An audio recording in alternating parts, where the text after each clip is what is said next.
We're on the road with Rocky Mountain Product Camp, and I've got Bill Quinn from Trada with me. Morning, Bill. Hi, how's it going? I'm doing pretty good, and yourself? I'm great, thanks. Excellent, excellent. Maybe you could just start off, could you tell us a little bit about Trada and what your role is here at Trada? Yeah, you bet. So I run the marketing team here at Trada, Okay. and Trada is a crowdsourced paid search marketplace.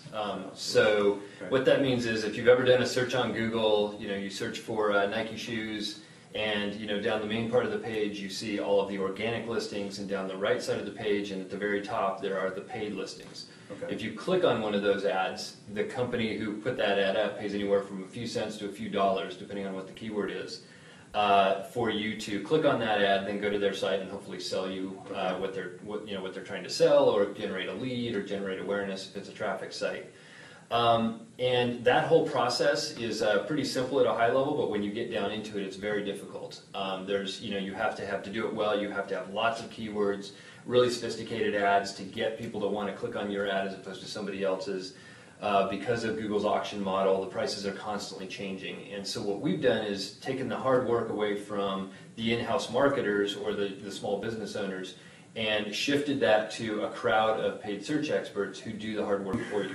You may end up having two sets of problems. One, you've got to worry about your actual customers who are paying, but also your crowdsourcing aspect.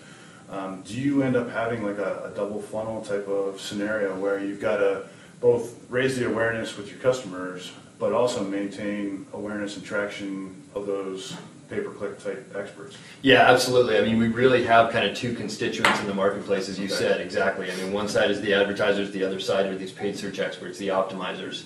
And the way we market to them, the way we talk to them are both very different. So, we need to be very, sort of cognizant of which one we're going after with each of our marketing programs. Could you just expand a little bit about that funnel aspect, because it also seems to be a big promotional piece from Trada's point of view? Absolutely. I mean, the reason we put on the boot camp last fall was, we really believe that in order to do marketing effectively, you have to measure everything.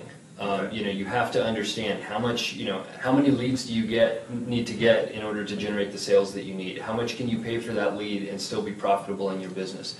And in order to do that, you have to measure everything. And the awesome thing about marketing these days is that you can measure everything. You can measure your SEO, you can measure your paid search, you can measure the effectiveness of your webinars, and that's all really exciting.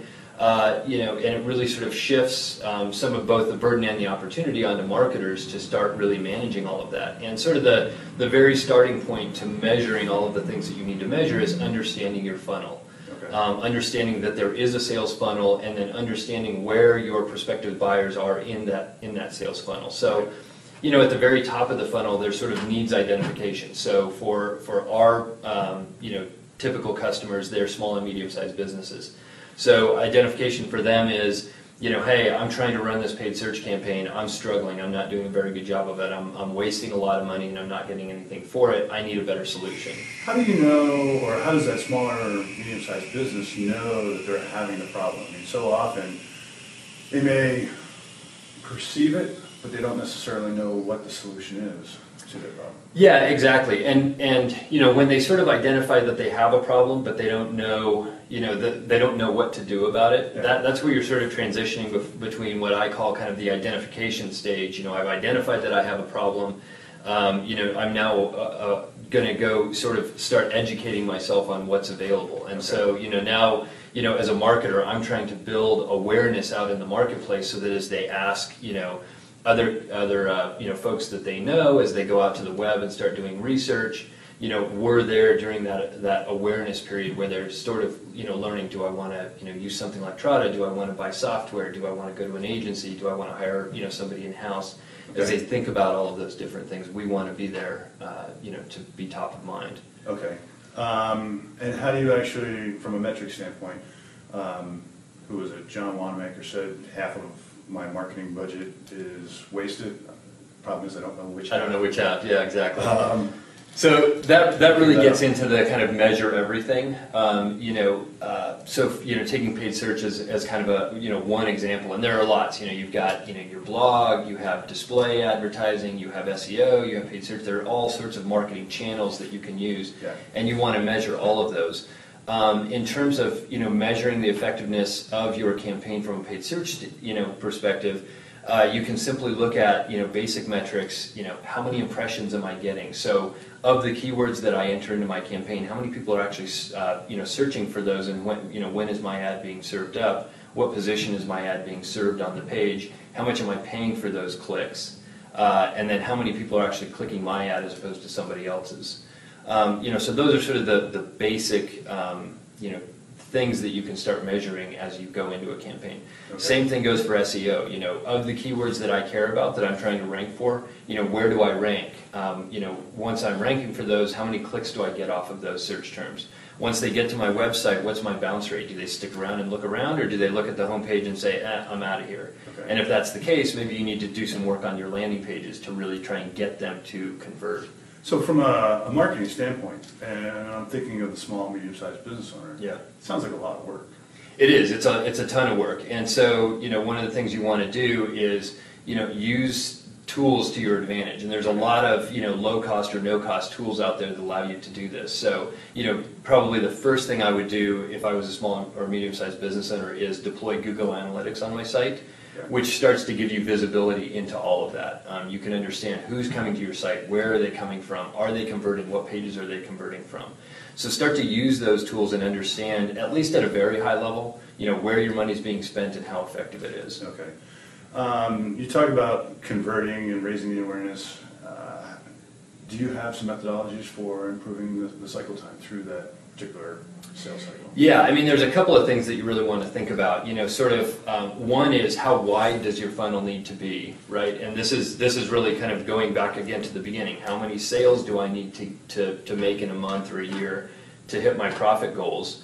Right. And back that out to how many qualified sales opportunities do I need, and then how many leads do I need to put into the top of my funnel. So that's sort of how big does my funnel need to be, and a lot of that depends on your market size. If you're selling, tennis shoes, running shoes, your funnel is going to be much wider than if you're selling, enterprise software to IT organizations.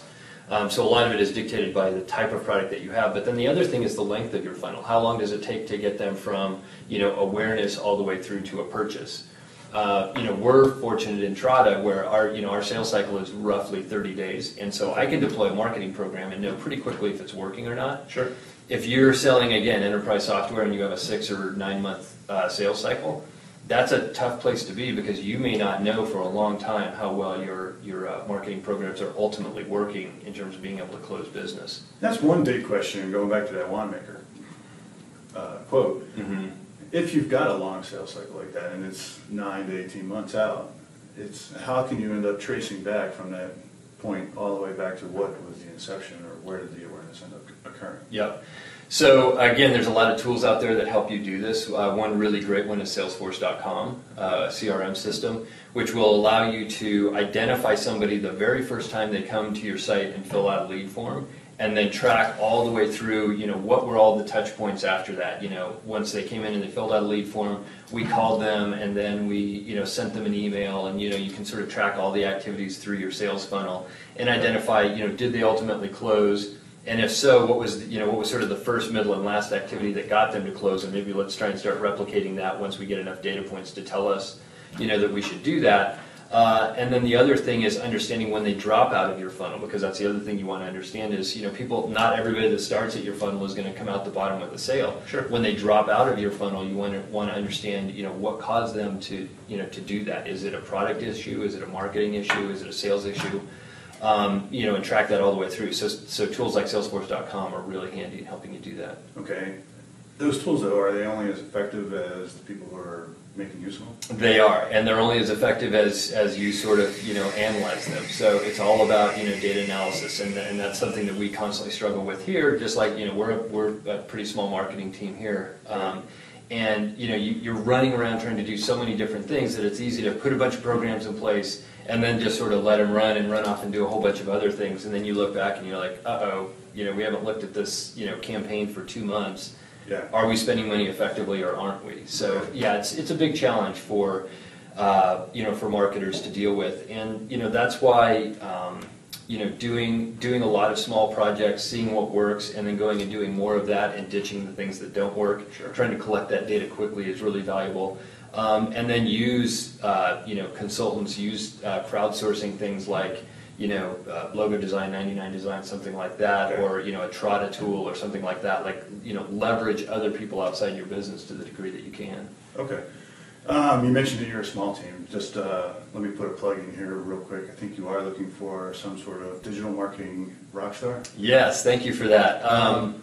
We are looking for what we're calling a digital marketing manager. So this is somebody who's going to run all of our sort of digital campaigns. So running our website, understanding all the metrics around the website, what gets people to convert, doing A/B split testing, managing SEO, managing paid search, all things digital is sort of their purview. So if you're interested, go to trada.com/jobs, and we'd love to hear from you. Okay.